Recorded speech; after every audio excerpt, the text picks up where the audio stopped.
the record has to be there in order to be incorporated in a wider picture of what the state of affairs is, what the knowledge is, the current knowledge, and how, in order to be able to interpret any movements in scientific insight and so on, it's very good to be able to.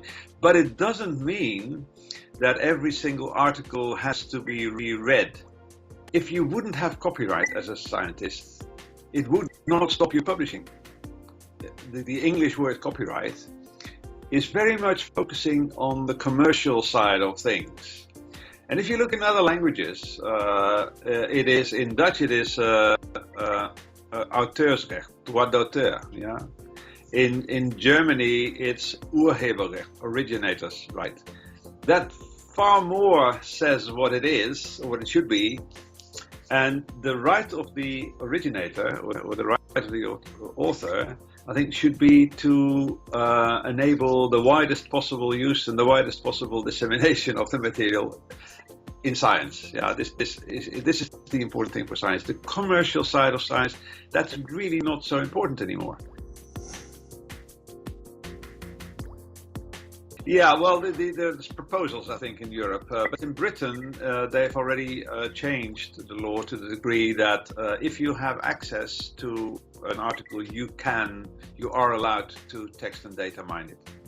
And that's the sort of thing I think would be good to have throughout the world, but certainly throughout Europe. And I hope it will move in that direction.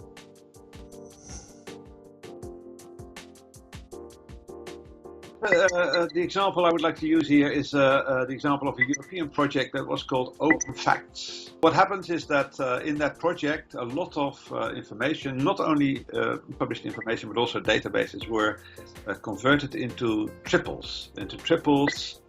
Something does something to something else. The concepts were made sure that synonyms of concepts were seen as the same thing, so that cancer and malignant neoplasm were considered the same thing, even though the words are very different. It could lead to new uses for existing drugs. It could lead to new insights into what the actual function of drugs is. The chances of finding something significant are much greater if you apply this technique to the already known knowledge, the tacit knowledge that's there in publications and databases. The ideas behind it could be used in many other domains as well.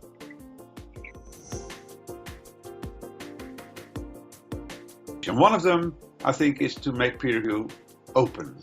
So say who peer reviewed it, say what they did, whether they advised publication or not, because sometimes, there are two peer reviewers, one says yes, the other says no, and then the editor decides. Well, make that known, that process. I have proposed to leave the peer review process in the hands of academics themselves, the authors themselves, and with a number of boundary conditions, of course. Authors, why don't you just find people that you trust, that you can accept as experts, and they may quite possibly be superiors or people with longer experience, more experience. Ask them to look at your stuff, have an iterative process, and then ask them to say that they would endorse publication. It is far more likely to be an open, honest, and I think qualitatively better and importantly, enormously cheaper process.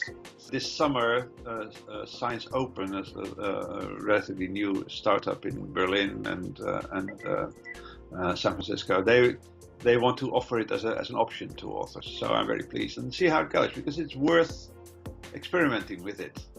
I only see positives there. Oh yes, yeah. Now, one of the biggest problems of it all is the scientists themselves.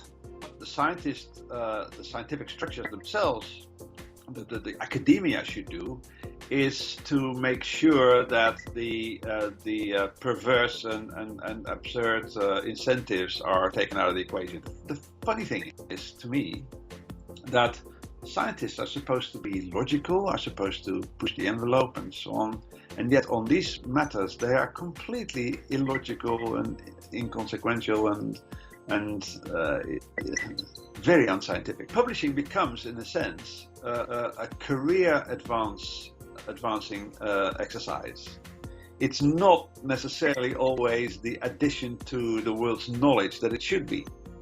Scientists should change their emphasis from I'm working on my career to I'm working on improving and progressing people's knowledge about the natural environment or something like that, or about the human body and what have you.